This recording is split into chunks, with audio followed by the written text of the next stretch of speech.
Hey everybody, I'm Dr. Angel Storm. I'm the founder of Ashes to Beauty Ministries, and welcome to my YouTube channel. Today I'm talking to you about how to recover your identity after narcissistic abuse.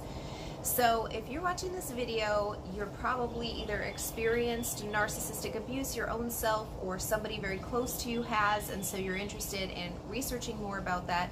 And when you've gone through something this traumatic, you're often wondering, like, how do I even begin to rebuild? How do I even know what direction is really true north for me, and how do I take steps to follow that direction, especially if, you know, you may be left with nothing physically. So you may not have a lot of money, you may not have a job or any kind of thing to really say, this is what I'm going to start pouring all of my time or energy into. So first of all, I just want to say I've been there my own self. That is how this whole thing got started, and you can be sure to check out my video where I talk about my own testimony in the description of this video if you're interested. But otherwise, I want to kind of give you some key pointers that you can start doing to really get back in touch with who you are and to rediscover who you truly are and what you're here to do. So you can't know what you're here to do if you don't know who you actually are. And especially if you've built your life around the narcissist, so you've always been the wife or the mom or whatever you are to the narcissist, and that is your identity. When that's taken away, either out of your own choosing or not, it doesn't matter. It can be difficult to not associate yourself in that specific capacity. So I want to make sure to make it clear that this is a process. I get emails all of the time, like, I've watched your YouTube videos and nothing happened. And I just want to say, like, I can appreciate the urgency of the situation, and I can definitely relate to that tension that you're having to live in. Like, you're no longer this thing, but you're not quite whatever you're going to be in the future. I absolutely understand that. However, that can't just happen overnight. There's a lot of things that have to be repaired in order to get to the next phase. And so if you want to rush all of that, like, foundational work, you're going to end up with more severe issues. You may even attract more narcissists into your life and go through the same situations over and over again. And unless you are able to really get a handle on what is going on and where those areas of weakness are that need to be repaired, you're not going to get to that place that you so desperately are longing for. So I get it, but again, I try to make it very clear in my YouTube videos that you cannot just listen to my video and then think that somehow that has solved your problems. You can't do that with anybody's videos on anything, on any given topic. And especially not something that is so intimate to you. Like, I don't know specifically your situation and what you've gone through. I don't know specifically the healing that you need to encounter in order to move on. And sometimes, you know, we ourselves don't even know what that looks like or know what that is. And that's why this is a process, because sometimes you do have to keep searching around. Like, you tried something and maybe that helped a little bit, but the full healing wasn't there, and that's okay. And I just want to point that out. You need to be patient, you need to be gentle with yourself, you need to give yourself the space and the time that you need in order to really repair and come back from this very traumatic thing that you have gone through. And if you've been watching my videos, you'll know that there are a lot of different dimensions and realms to who you are as a person. So you need to fix your body. You know, your body is likely toxic from all of the different hormones and chemicals that your body has been producing while you've been in the relationship or while you've been in the atmosphere of the narcissist. So you need to detox your body. You need to do a lot of work in the realm of your soul. So you need to renew your mind, your will, and emotions. You need to get a different baseline established for yourself. And likewise, you finally need to get in touch with your true self, your spirit, and that needs to be so powerful that it can push your mind, will, and emotions down, that your spirit is ultimately the ruling force in your life. And again, this all takes work. You can't just wake up one day and decide, I'm tired of this, and so today I'm going to be this. That's a great first step, but you're still going to have to put in the work every single day. Every single day. So for my own self, there has not been one single day where I've just said, like, today I'm good. I don't need to do any declarations over myself. I don't need to have any goals set for myself. I'm just gonna find my way. I've not one time had to do that. I've not one time given up like pursuing what I want most and how I'm not okay with where I am now. I'm happy, I'm thankful, I'm grateful for the recovery and the journey that I've gone on so far, but I'm not done yet, and I don't ever leave that space for me to return to either who I was before or for me to just become comfortable in the situation that I'm in now. Because yes, while I've seen some great transformation and a lot of healing, it's not done, and I'm not willing to say like this is good enough. So let's talk about like practical stuff that you can do in order to recover your identity. So if you have been with the narcissist, especially for a long period of time, like you've lived together, you were married together, maybe you have children together, whatever the situation is, I really recommend that you legitimately date yourself. So you need to set up a time once a week to go do something with yourself. You need to go and try new things. You need to order 5 different drinks at the coffee bar. You need to go and try a bunch of different activities. You can get on Groupon and find like whatever is in your neighborhood and just go and do stuff. You really need to discover your own interests, your own passions. You need to make that uncomfortableness of maybe you're afraid of crowds, or you're worried that nobody will, you know, accept you or whatever. There can be some other hang-ups that are part of coming out of a relationship with a narcissist. And so I just want to make it clear, like those boundaries, those like feelings of anxiety and all of that stuff is going to stay there as long as you allow it to stay there. You have to take active steps in order to overcome all of that stuff. So by doing one activity with yourself a week, that can really help you to start take significant steps overall. While you're doing that, you need to create some space so that you can allow your spirit to come out of who you are. So again, this can get shoved down into the corner because you're so used to the narcissist dominating everything, or you just really haven't learned how to listen to like your intuition, or you have somehow come into agreement with the lies that the narcissists have told you, maybe like you're not able, you're not worthy, you're not capable, whatever. And that's just simply not true. So you got to create some space so that your spirit can really come out and you can get to know your true self. So one of the great ways that you can start doing this is either by doing a cleanse or a fast. And by doing this, you're going to get rid of a lot of toxins, a lot of buildup in your physical body that can help you to see clearly, like with your physical eyes.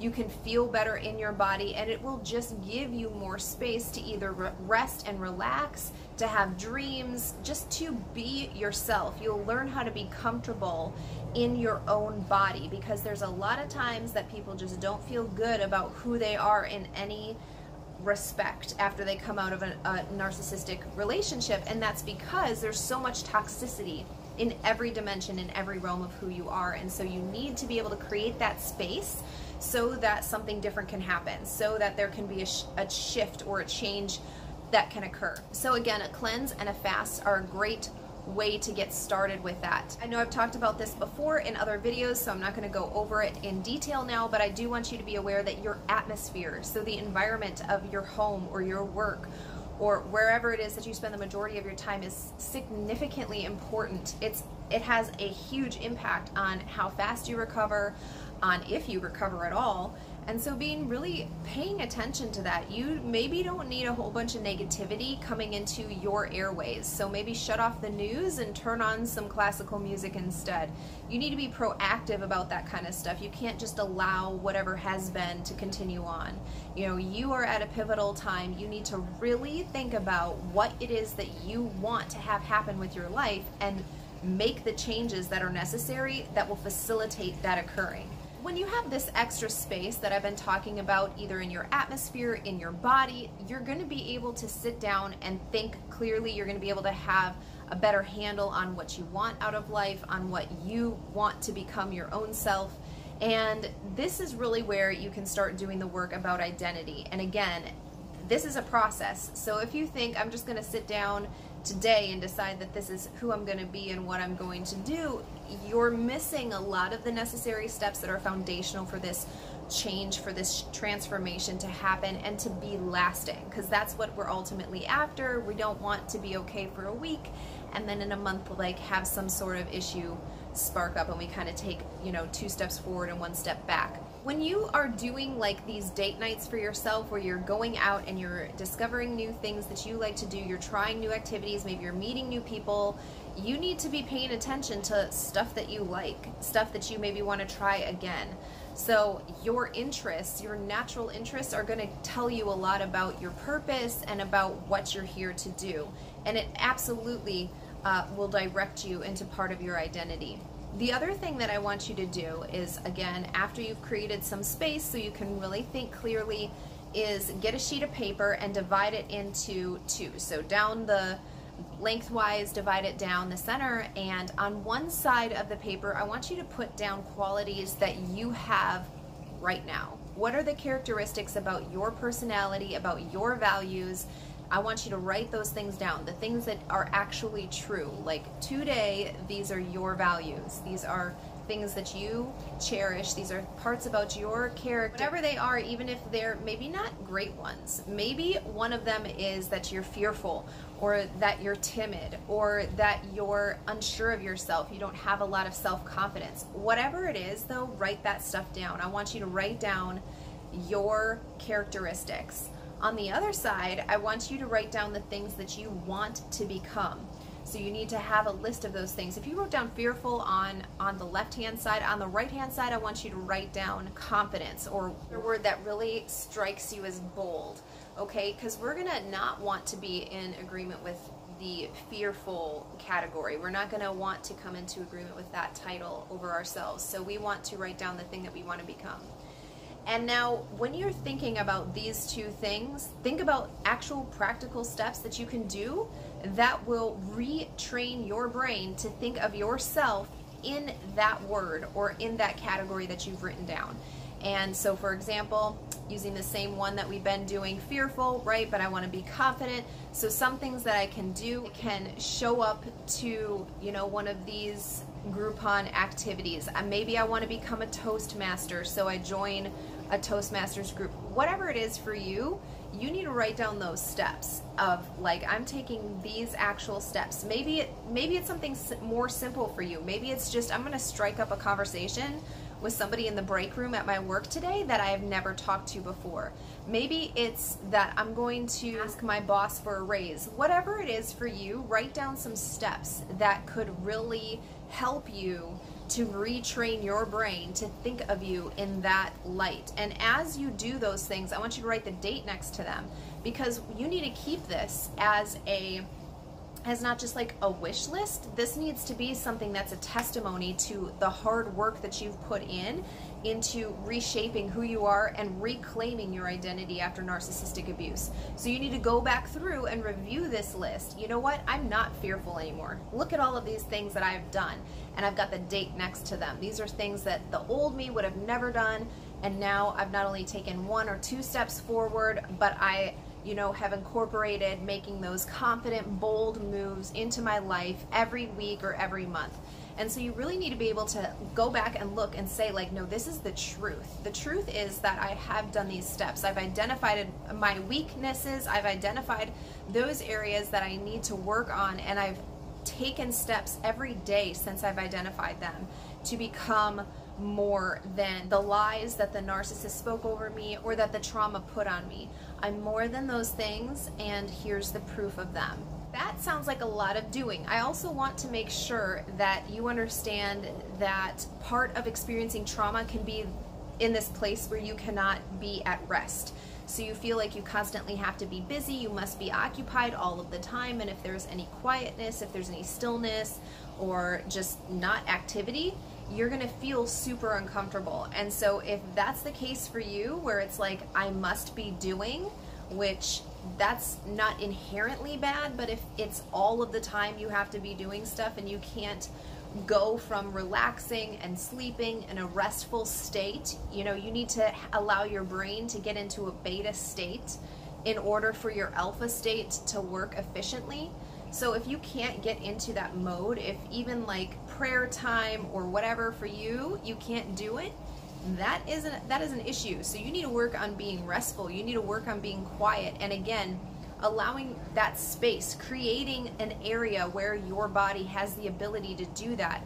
So if you're still drinking 20 cups of coffee a day and then you're wondering why you can't be quiet, you got to cut out some caffeine, okay? Maybe you need to make some different choices about what you're eating, about what you're drinking, about the kind of, again, atmosphere that you're setting in your home. Maybe shut off the news, maybe turn on some Zen-like music. You need to do some actual practical steps that will create this atmosphere for you to relax, for you to get into a new normal, and for you to really become restful, because in that state of rest, your spirit is going to be able to speak to you. It's going to be able to tell you exactly who you are, exactly what you're here to do, and it's really going to help you heal your soul as well as your body.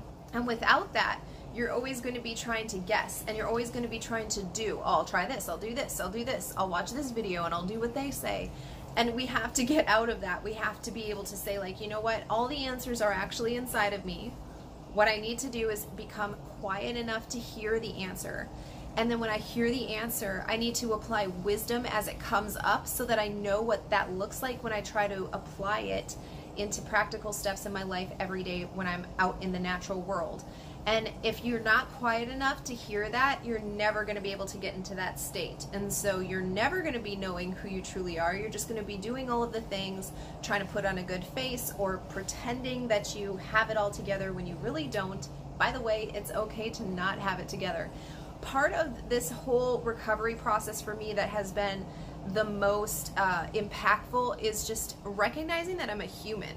And I know it might sound weird, but I don't ever think that I was just like, oh, I'm just a human. No, I never had. I've always been like, I can do all the things at any time. And that's great, except for when it's not, and you can't do all of the things all of the time. And at that point, you're really stuck, like, recognizing the fact that you are immortal and that there's things that you can't do. And so for me, that was really sobering, first of all, and second of all, humbling. Like, I really recognized the fact that I wasn't able to do everything my own self. I needed other people in my life. I needed other systems and structures and things like that put into my life that weren't there before, that I'd never even thought about or considered even instituting in with my time and in my space and stuff like that, because I didn't see the need for it. And so if you don't look at this situation that you're going through as this beautiful opportunity to really rebuild yourself, to redo everything, you could be anything that you want to be. Like, now is the time to do that. You have this space where it's basically like wiping the slate clean, and that's really kind of how I ended up looking at it. Like, wait, if I could do anything I wanted to do and it's not what I've been doing, what would that be? What would that look like? And how would I get there?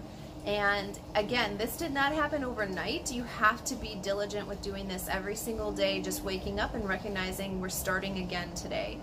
Sometimes we're starting over even at a deficit, but it doesn't matter, because I'm still starting again today. I'm still working on building up that thing. I'm still working to figure out, like, what I want out of life, and I'm willing to work to get to that place. So sometimes we are in these really super difficult situations in life and we just want to do whatever we can do to get out of them. But instead we need to, like, take the time to slow down and feel that uncomfortableness and just allow that tension to exist and learn in that environment, and still learn from that tension, learn from that uncomfortable space that you're in, because it's teaching you a lesson that you can't learn when things are easy and things are super good. Yeah, we are made as humans to, like, want the path of least resistance. But I'm telling you, there's nothing good down that path if you travel it all of the time. And likewise, you can't be trying, like, all of the hard things all of the time and expecting your life to be amazing.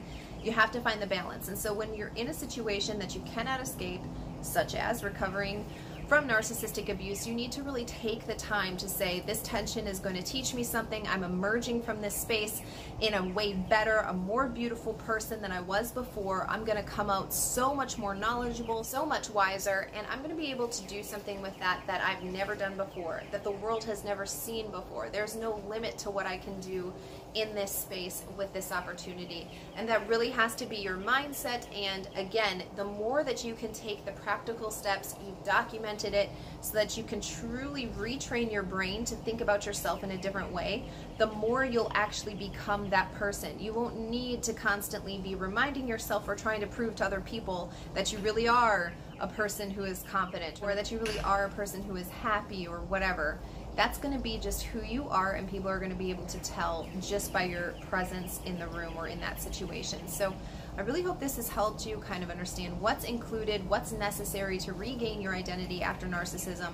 I hope that you take some of these steps, you seriously start implementing them today, and that you continue doing it as long as it takes. I know that the process can seem overwhelming, it can seem long and drawn out, but I promise you that it is worth it, and it's such an awesome journey. So if you can really pay attention to the joy that's in the journey, and then instead of trying to just look at the end result, it's going to go so much better for you, and you're really going to be able to learn a lot more from that situation as well. And if you're in this season of life right now where you are trying to rebuild your identity, you're just trying to figure out what to do, I want you to know that I have a whole bundle that you can get on my website right now. It includes an ebook that has detox and cleansing recipes in there. I've got a whole bunch of other stuff in there as well, including an ebook on identity and worksheets that you can do to start journaling for self-care and other things like that. So go check it out. It's on my website right now. And if you're looking for just a little bit of extra support, or you just want to have a community that can come alongside of you and support you while you're